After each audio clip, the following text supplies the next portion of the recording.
Hello there lovely people, it's Alex from Nintendo Life here, and today I'm going to tell you how you can improve a little grip that I made a while ago. You may have seen the video, if not, then make sure you click that card up there, because it's quite important you see that before we get any further. Well, it's not that important, but I'd still like you to watch it. Yes, this is designed to be a super portable and super cheap way to create a grip for your Joy-Cons without having all that sort of bulky crap that you need to carry around with you, and just basically make it more portable. And I think it works quite well, and only costs you $3.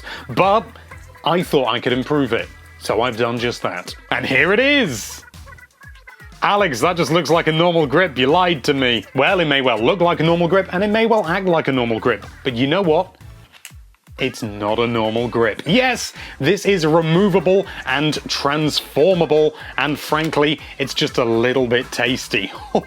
This honestly gives you the best of both worlds. You're able to, use this at home with the extra grips for extra comfort, but then when you want to go out, you just lift that off and it's there.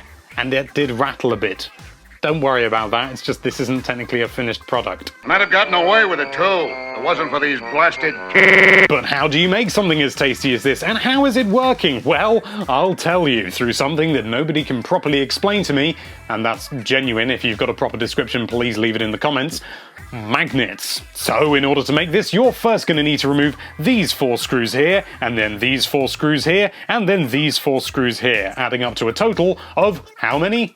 12 screws. Well done. Then, once they're both open, you'll just need to hang on to these 2 pieces for the time being. Next, you're going to need your magnets. Now, I'm using some 10mm diameter by 1mm thick rare earth magnets. Now, despite the name, they're not that hard to find. Simply line them up like this in the shell and make sure that there's a good fit between the 2 pieces. Now, you're going to need to glue them down. Now, you don't need to use anything too strong, but at the same time, don't try and go for PVA or wood glue or anything like that. Standard super glue should work a treat. Make sure you do one side at a time to make sure that they line up properly. Then, once both sides are done up, simply replace all the screws apart from these 4 here, and you're done! You've got a finished product in your hands, or on the table, wherever it may be. I find this is genuinely really useful for taking out and about, and then when I don't want to be out and about, I can just slip it back into that grip. And admittedly, I do have a Pro Controller, so primarily I use that, but at the same time, if I've got a friend coming over, they can use this. Also, if you don't want to fork out for a Pro Controller, it's a really good budget option because this is very, very cheap.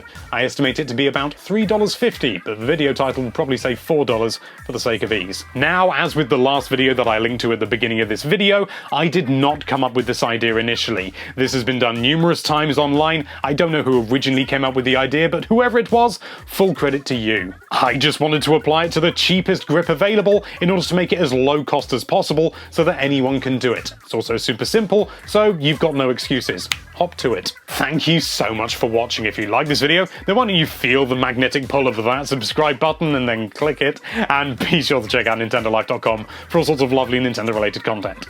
Thank you again for watching. Bye-bye.